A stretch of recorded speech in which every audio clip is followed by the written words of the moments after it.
Hii court order ilizuia waziri na serikali ya Ruto kuuza mashini yenu ya Nzoia.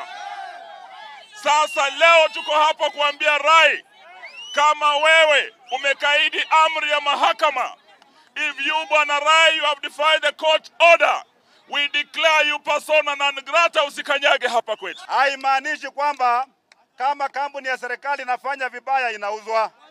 Kenya Airways haifanyi vizuri, KVDA haifanyi vizuri, mauniversity za Kenya hazifanyi vizuri.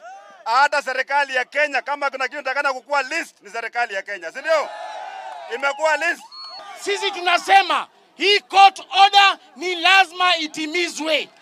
Hii court imesema kwamba wasichukue factory yetu mpaka kesi isikizwe. Katiba ya sasa inapatia mwananchi uwezo wa kufanya kila anataka, bora atii sharia, na tunataka kufanya maandamano ya amani. Hatutaki polisi watuingilie.